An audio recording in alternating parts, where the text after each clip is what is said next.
So, but yeah, on our, notes, Oh, right. that's kind of our call to attention. I know we're at a great conversation. We had a lot of really great questions. Continue to encourage everybody to answer questions. Did first speaker.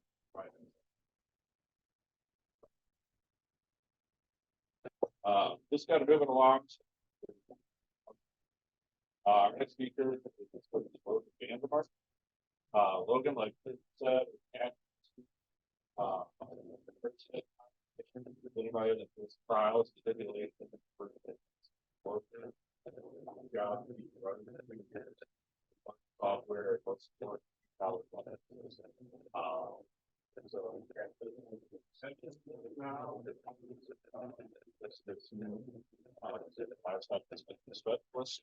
and he's going to talk a little bit about something.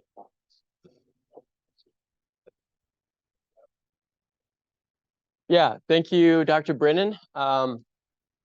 Like you mentioned, I was in charge of running the virtual fence software out at the Cottonwood Field Station for the past couple years. Now we got a new grad student working on the project.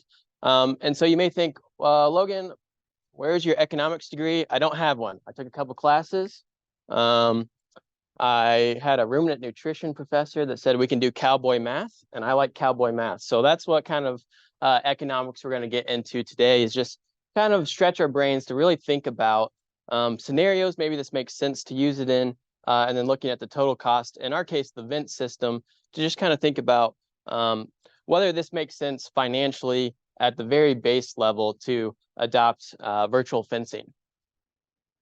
And of course, this is a team effort. Dr. Ehlert, Dr. Brennan, Dr. Menendez, and then Jalen Whaley, she's our sheep specialist, all kind of helped me formulate the presentation today. So I like to think of virtual fencing in the terms of precision livestock management, and I really want to preface this in the sense of what does this mean? And we want to really enhance livestock production and also animal productivity on our rangelands, right? And so there's three goals I like to think about. The first of which is improving animal efficiency. Typically, when we improve efficiency both on our operation at the animal level and the way that we do management practices, we have better lives, but then also we possibly see an increase in performance that we get paid for at the end of the grazing season if we're cattle producers, right? The second would be optimizing inputs, and I think virtual fence kind of fits that scenario. And then last is increased management capabilities, right? We have vast numbers of options of things we could do with virtual fence if it proves applicable. If they don't find that one nail in the one random post in the middle of JLC's operation, it stays on, right? We could really increase our management capabilities with this.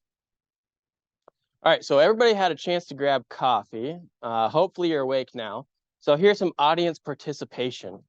And I'll just start calling on the few people I know in the room if we don't get some answers. So what are some scenarios you think that virtual fence could make, sense, for example, right? It could save you time or money on your operation if you were to invest in something like this.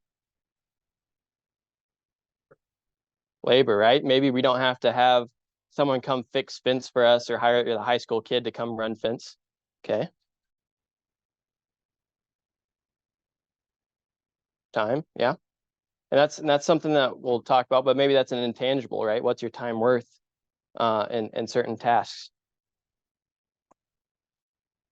Grass utilization. Animal gets off the ability to see where it's at. Yeah, that's awesome. And we found that out with the big snowstorm that came through last winter, right? We could kind of keep track of where our animals went, and that's really valuable on something we kind of knew, but we didn't really realize the true value till it happened, right? Yeah, those are good examples. So I put up here fence stretcher. Nobody likes one of these things, right? When that thing comes flying off the end and your glove comes off your hand, you're thinking maybe there's a better way to do this. Setting up polywire is not fun, especially when it's hot or it's super cold. They're constantly knocking that over. Maybe you're better at putting polywire fence up than I am. What about Janice, right? So I took this from a grad student, Lily, who I went to school with. Janice always managed to escape, and she ran off, right? So we got to put up our wanted posters and find our neighbors. And maybe she shows up when the neighbor gathers their cattle at the end of the summer and says, what do you want to do with this, right?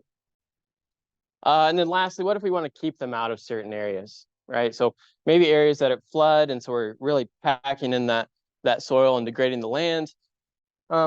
There's plenty of options of things that we can do with that.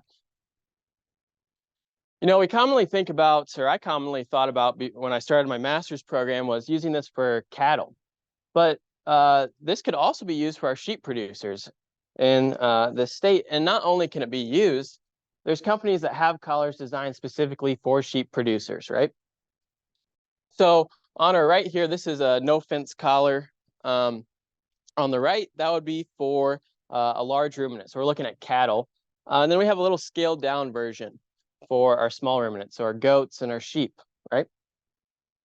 And it's important that I think we talk about this because we have over 270,000 head of sheep as of January 4th in the state of South Dakota. This ranks us 6th in the country for the number of head produced per year, which equates to about 5% of the total U.S. herd, right? And we get some really cool sheep products out of this. I like lamb chops. I went to a steakhouse and appalled some of my cattle colleagues, and I ordered a rack of lamb. It was delicious. I stand by my choice. We can get sheep dairy products, right? Keep turning. There we go. All right. So we also get cheese products. And then maybe when it's cold outside, we're really grateful for some good wool socks on our feet to keep our toes warm, right? You're thinking, okay, Logan, what's this have to do with virtual fencing? Well, a lot of sheep producers in the state of South Dakota have wool sheep, right? And so I worked with Jalen to kind of discuss some uses for wool sheep producers in the state of South Dakota, right? And so we have 4 variables when you look at wool prices. These variables are grade, and so this is just the fineness of the fiber diameter and the variation with these fibers. Don't get too caught up in this, but it comes into some math later. We have grease fleece weight, which is just unclean wool, right? So we have contaminants in there of soil. Maybe we have some baling twine, for example. Then we have our clean wool yield. And so that's our wash and our actual product that we're selling to our buyer, right? And then lastly, staple length. And so if you want to get real nerdy into the sheep world, this is beyond my knowledge, to be honest with you, but Jalen could answer all these things for you. So what are some scenarios, right? So polypropylene twine is what they say in the research, baling twine, right? That has the potential to show up in the final product of wool, right? When we shear it off, we commonly find this orange twine. And it's because we commonly use it to cure gates and panels together, right? So I actually grew up in Indiana. And I worked for a guy, and this looked about like every corner post in his operation is like, oh, we just got some of the bed of the pickup, tie it together. So I don't blame you, right? But what if we could use virtual fencing to support some of these gates and support some of these poor fences that we have on our property line and replace that instead of having to repair them with baling twine because we don't want to invest in putting up new barbed wire or new gates. Do we have any sheep producers in here? I should have asked that question.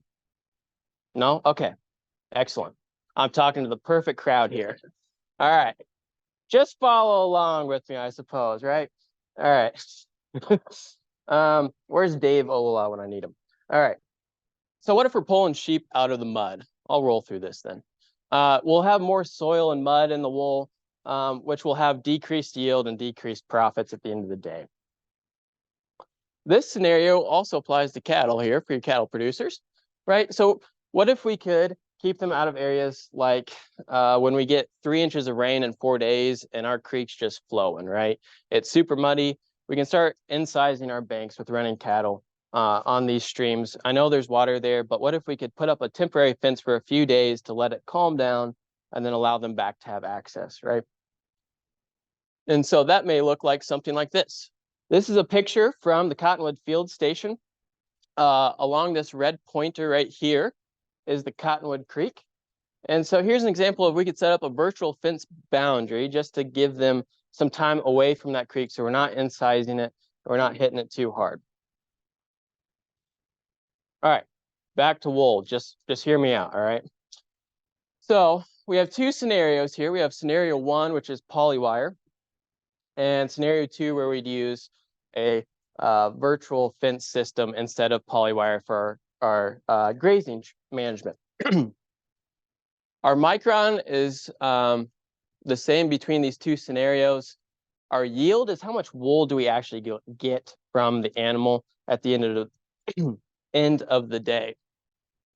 And in both cases, the staple length is the same to keep the math even Stevens. Right? So in scenario one, where we have this polywire, we come out, once we have our clean wool price, that's about what it is currently today, and we multiply our wool price times our yield, we get $1.76 per pound. And then typically there's a 10 to 15 cent charge for handling per pound of this wool. So we come out to a total of $1.66 per pound.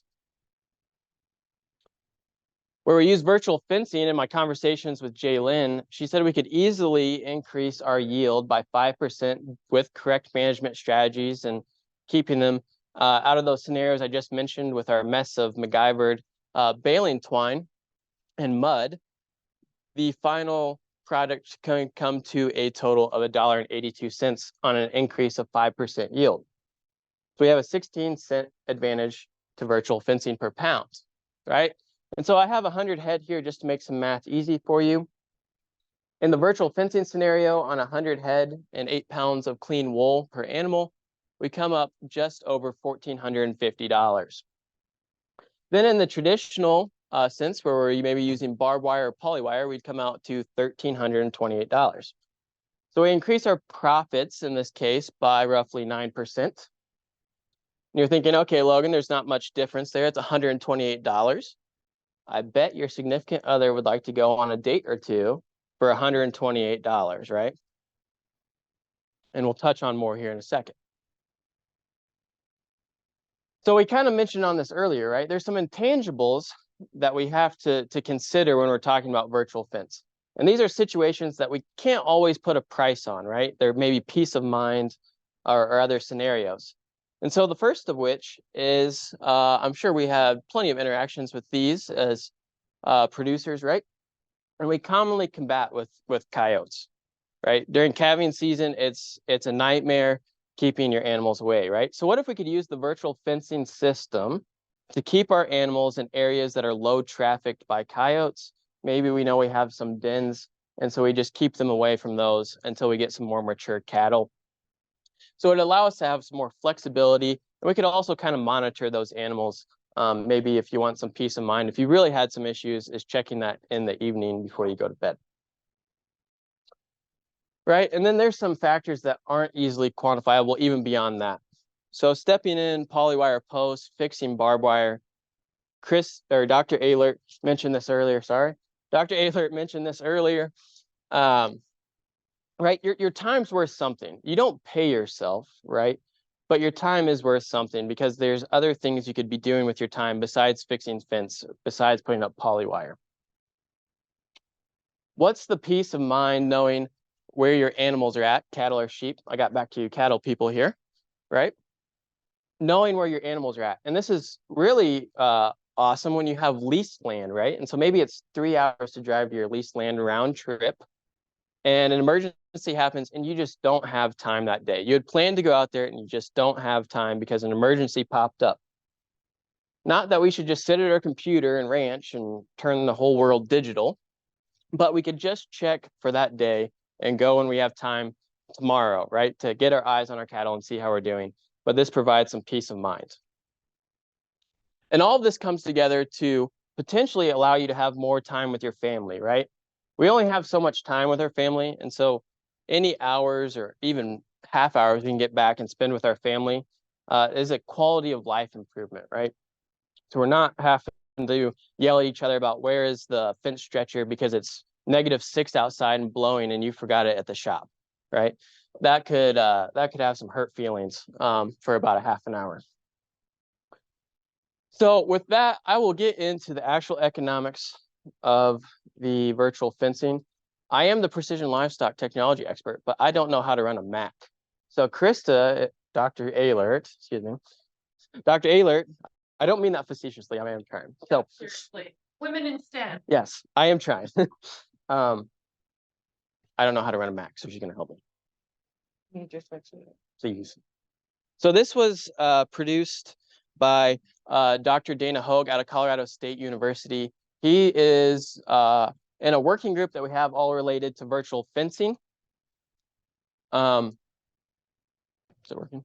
Yeah, okay. So he originally created this sheet, and so I've taken it and modified it a little bit and simplified it, hopefully to make more sense to you all. And that's the sheet that is in the middle of your table for you to view. So I know these numbers can get a little small. I'm going to zoom in. Yep, thank you. Zoom in on some of these portions to kind of show you where these calculations come from. I would love feedback and tell me, Logan, you're wrong on this value, because I would like to change it to make it the most applicable to you all as producers. So does everyone have a sheet? Do we need more sheets at a table? Take another. Perfect. Okay. So when I originally got this sheet from Dr. Hogue, I was looking at it last night and it wasn't making sense in my head, to be honest with you. And that's because the calculations were originally estimated off of taking out loans to do fencing. I've done fencing work over the past couple of years, ironically, as the virtual fencing guy. And I have yet to hear of someone taking out a loan. So we're going to do this not taking out a loan. And this makes the math a lot simpler. And hopefully we can travel on this journey together in a more common way. So, whoa.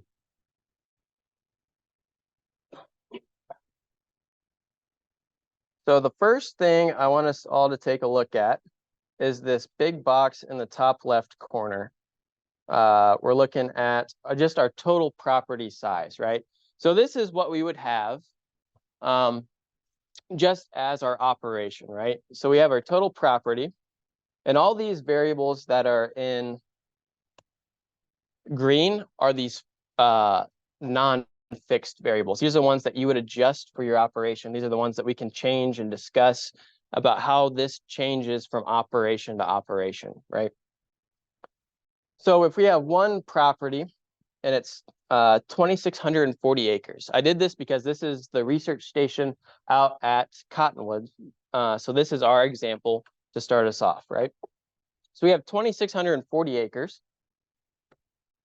And we have 14 pastures that we use that aren't trap pastures or calving pastures or aren't just used every year, right? These are the pastures that we would use year after year to get through the grazing season. So you enter your pasture numbers here. From there is the cost a mile per fence. And I just took a wild guess at $18,000. That seems to be in the middle. I know for when you get into the hills, when you're pounding through some rock, that can get up to $30,000 a mile if you're not doing it yourself and you're paying someone. So this is a pretty, I would say, fair estimate. We're going to assume that our fence lasts 25 years, right? So I'm saying if this is a shared fence, we're going to be doing that one wood post, one T-post, one wood post, right? This is what that math's based on. Below that is the maintenance per year on this physical fence, right? And I took 0.5% per mile, right? And so that would equate to, it cost me $90 a year to maintain 1 mile of fence. So that would include things like T-post clips, fence staples, the glove that shot off your hand and ripped off. You got to replace that, right? So $90 per mile. As we move to our right, we get our pasture size based off of our total acreage divided by our number of pastures, means our average pasture would be 188 acres. I know for most of you, that's probably not the case, right? But this is what the Cottonwood station is right now. What's great about this sheet is it does a bunch of calculations for me so I can play with some numbers with you all here in a second. So it gives us on this 2,600 acres and our 14 pastures, we have just over 8 miles of perimeter fence, and we have 11 miles of interior fence, which gives us a total of 19 miles of total fence to run 2,600 acres on 14 pastures. Excuse me. So this $731 seen right here, should be that on your sheet, is our perimeter fence maintenance cost per year. The number next to that $1,002, is our maintenance cost on all of our interior fence for a year. And then the red number is our total operational cost, maintenance cost for our total fence per year. Right? So work with me. Maybe you're thinking, Logan, you're wrong on these numbers. We'll go back to them here in a second, right?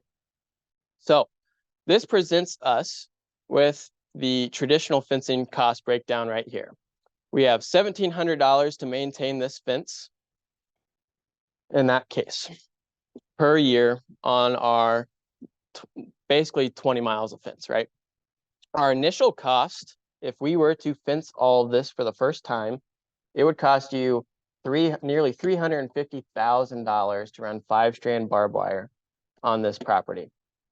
I know that most of you are not starting from scratch, right? And so we can play with those numbers as well. But over the length of this lifetime of 25 years, our maintenance cost over 25 years and our initial cost, it would cost you $390,000 to do this on 2,600 acres using barbed wire, right? So let's see how virtual fence stacks up to this scenario. All right, and so we've got 2 blocks on the right-hand side of your sheet, and they're almost similar in their fashion, but there's one difference. So you can have a tower that you build yourself, or you can have a tower built for you. If the tower, and this is for Vince, let me clarify that for the Vince software. If the tower is built for you, you pay a premium of $2,500 extra for them to come do that, right? And so we see that difference right here. Is we've got 10,000 if you build your tower, and it's 12,500 if someone comes and builds your tower for you. One point of clarification on the 12,500 for the tower, it then comes out. They fly out another tech or 2, and they help you build the base station that you have, set up where they need to be. But they also help you color and get the frames over like about time frame, and then they're kind of with you during like the first initial steps, where you're learning about stuff, and they walk. So that's also they're not just building the tower, but getting you established stuff. So, but yeah, that's the full cost that they have. Yeah, thanks for the clarification. I actually didn't know that. So I learned something today, since that happened before my arrival. So with that in mind, just like we had a maintenance or an operating cost on our physical fence, there's probably going to be a maintenance and operating cost on your tower, right? We want to be apples to apples here. And so we're going to assume that's a 1% maintenance cost. And that's because we have some of these technology things, right? So maybe that incorporates that you have to replace some of those guide wires. Maybe it's really windy where you're at and got to replace some guide wire furniture over the course of the year that just wears out, whatever the case may be. But we're adding that in there. Above that, we go to collared cattle, right? And so this is the number of head of cattle you have on your operation that you're going to collar, right? And so if we click on that and we change it from 50 to 100, you see how our operating cost per year, we have 50 on this side, is $2,750, right? But if you double it, you double your cost, right? It's $5,500. And that's because to lease a collar, it is $35. The collar does not come with a battery initially, so then you got to pay a $10 battery. And we're going to assume that you need 2 batteries per year, right? So that gets us to a total, if we have max 50 head, $2,750. Is everybody, I should have stopped. Is everybody tracking along with what I'm doing so far on the sheet and what I'm doing up here? Okay, I just want to make sure I'm not losing anyone before we get too far. The next thing we need to consider is an equipment cost, right? And this equipment I'm discussing is a computer. All right, so with the Vint system, you got to really run it from a computer. A phone, I don't really have big fingers and I can't even do anything. So you're gonna have to have a computer, and that can be whatever price range you want to spend your money on, right? And so that can be a fixed cost. However, computers are expensive nowadays. I just bought one not long ago, and to run this software, you're gonna have to be getting not the entry-level computer. I'll be honest with you, in that sense. So our computer cost per year is $200, and that's because sometimes we just need help with our computer, right? Maybe it's not working. We got to take it to Best Buy, and the geeky guy, and I call him geeky because it's the geek squad, right? Solves your computer issues while you're eating lunch at Applebee's with your significant other, right? So let's say we have $200 in a cost per year for that.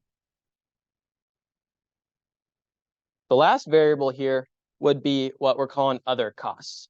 And so this would be things like recollaring events per year, right? So say we have to recollar animals because the battery died, or we have to recollar animals because the collars fell off, right? So let's say we do that twice per year. And then we count how many labor hours is associated with running 100 head. It would take you about 2 hours to do 100 head of cattle. It may be a little slower your first couple of times you do it, but it'll get quicker after that. So we're going to average that about 2 hours. Our labor, by the time we pay someone, maybe it's not in physical money, but you invite them over for a nice lunch. And we have that wrapped into this labor cost as well. Dr. Ehlert mentioned that I had to process all these collars. Well, you're also checking them every time they come off an animal to make sure that there's not water damage. You're replacing the battery. You're making sure the wires look good, right? So that's going to be a couple hours of labor just checking collars once a year. And then extra handling. So that's worth your time because you're having to run animals through the chute. And maybe you're just planning on vaccinating and now you're spending an extra 2 minutes per head putting a collar on. So our other total costs come to $470. So this is where the rubber meets the road.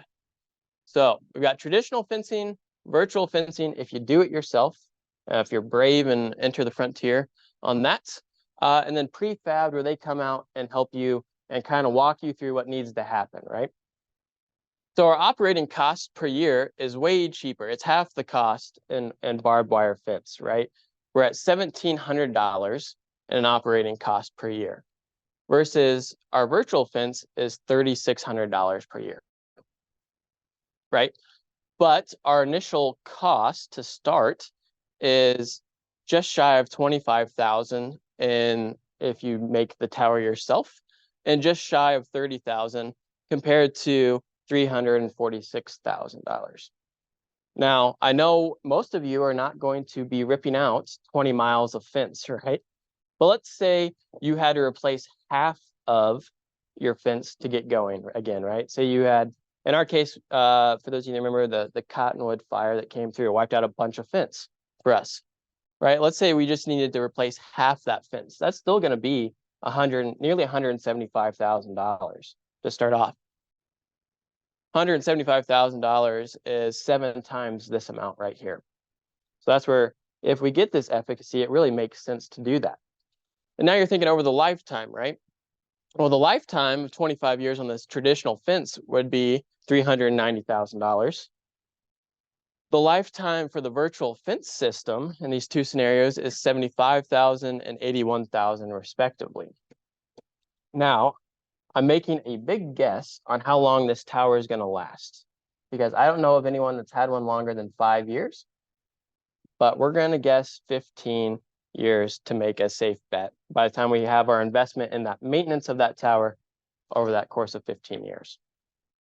So while it looks ugly to spend $3,600, which is double what you would do for maintenance on that, over the course of the lifetime, it could be potentially advantageous. Yes.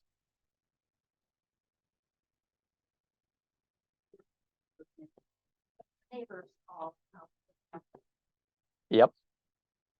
Yep. So your comment does for now. None of the virtual fence companies advocate that, like, the virtual fences replace perimeter fences. Like, they don't advocate for like this fenceless range system. It's really looking at the interior fences. So Logan, you can go in and change it to like a 7,000 acre ranch. With, what do you guys want to do? Like, What size pastures would you normally run? Sections, half sections, 2 sections?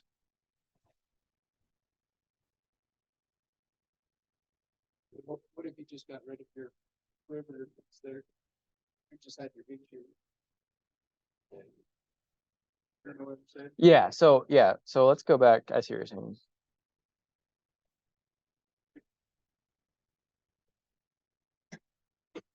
So what you're saying is this.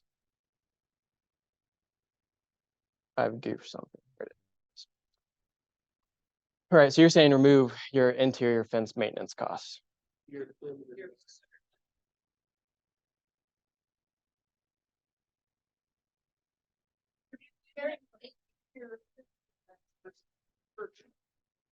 Yeah, 11 miles.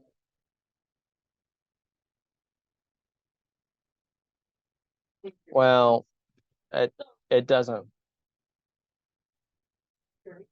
Just, yeah, copy and paste the. Valve.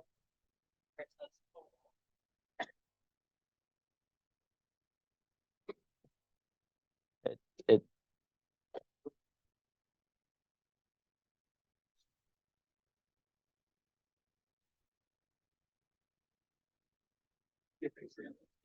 it doesn't work like that.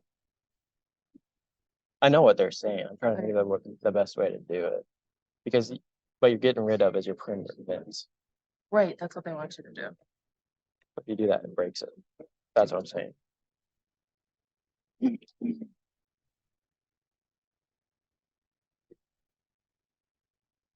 There we go. Okay. Does that answer your question? Yes, because we're pulling from that number only, right? Yeah, like I think you need to. Where you have that total property. That's- The total property is 2,600 acres. Yeah. Change this to like 7.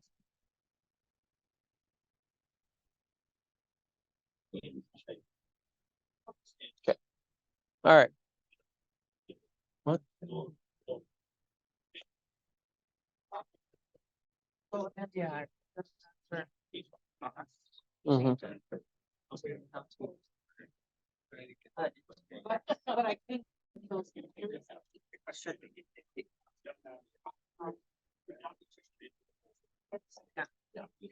Okay.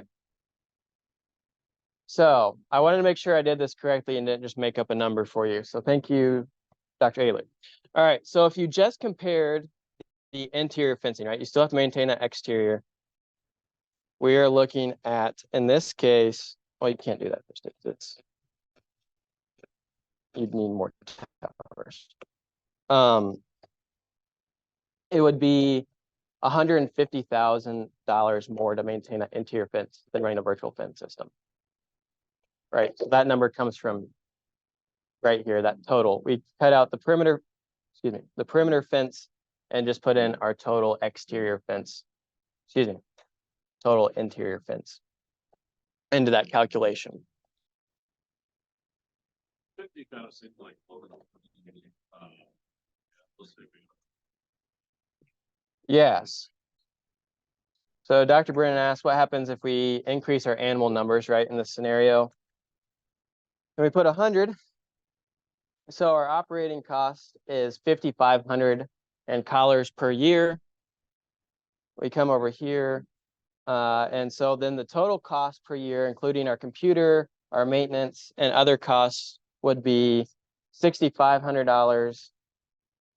And then at the end of that lifetime would be 119,000 and then 124,000, whether you built it or they came and helped you, right? So where this really falls apart is if we get into these larger scenarios, right? So let's say you're a Eastern Montana cattle producer and you've got 15,000 acres. You run this on. 5,000 acre ranch Montana All right, we're getting a 25,000 acre ranch. for Christmas. Never get it. Right. And let's say we divided this into 15. We're leaving them large, right? So we've got 1,600 acres per pasture in this case. So if we were to do that, yeah, we need our animals. We're probably going to be running at least 1,000 head if we've got 25,000 acres. We got, in our case, we have 2 towers for 4,000 acres, right? And so if we equate that the same, we would need 12 towers to run in theory. Let's just say like 5. I feel good about 5. Don't we feel good about 5? If they're mobile, and we're retaining on the warranty, we're gonna make these babies over. All right. Yeah. So we got 5 towers. And so we equate that out here. So this is where traditional fencing would make more sense because we're spending $55,000 a year in collars alone. That's not our maintenance. That's that. And our initial cost is $110,000 or $122,000 for the towers themselves, right? Right. So let's say that we didn't follow the warranty and we made the, or we followed the warranty and we made this even worse and we had 10 towers, right? We have an advantage to virtual fencing in this case by over $200,000. So this isn't a cure-all for everyone's problems, right? This depends on your operation. This depends on how intensively are you going to manage, right? So sure, right? So you asked if we have $30,000 a mile fence, right?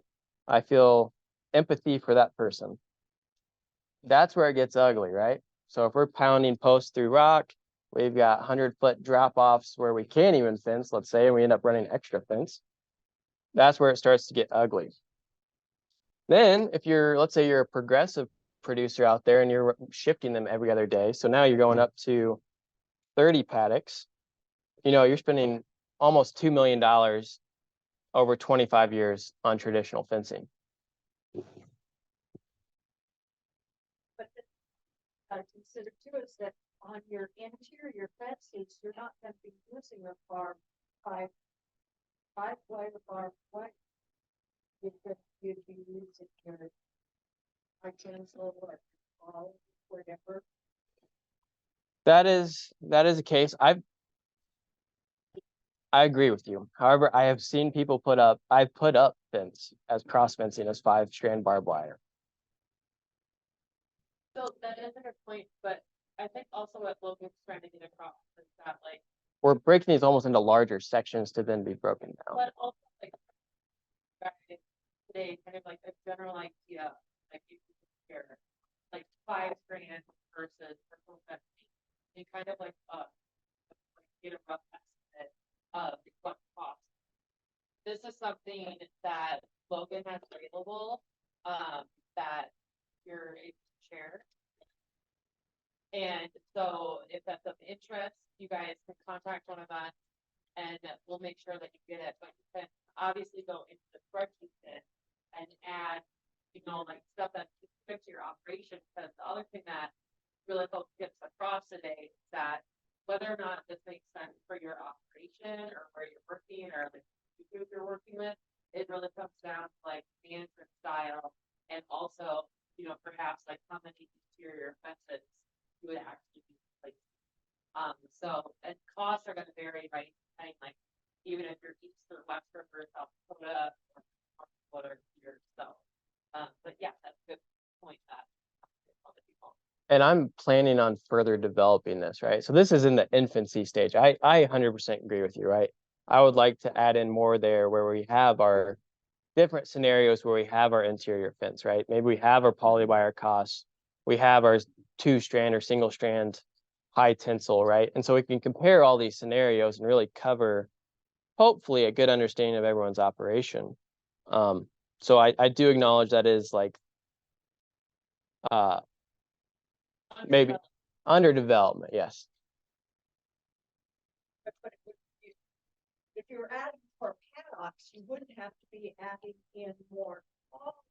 You know, because this is figuring in more cost of more collars, et cetera. Where with your virtual, you could divide it up into smaller cells without adding cost, where you can work going to divide into smaller cells with wider, whatever you would have to. Yep, for sure.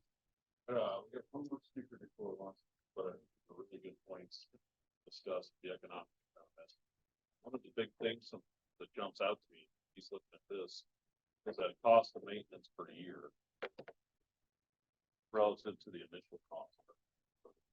59. I think one of the insights that I can correct me if I'm wrong, is that base station seemed like a big expense up front. Really the scale friction eating up a lot of the costs. But it's pretty strong to consider. What is that driven cost? Year after year that paying $60,000 a year versus traditional fencing. Pretty cheap. That's only $8,000. So that's really the lion's share of cost, even if it's big sticker price, big sticker. Over time, it's the cost of that subscription.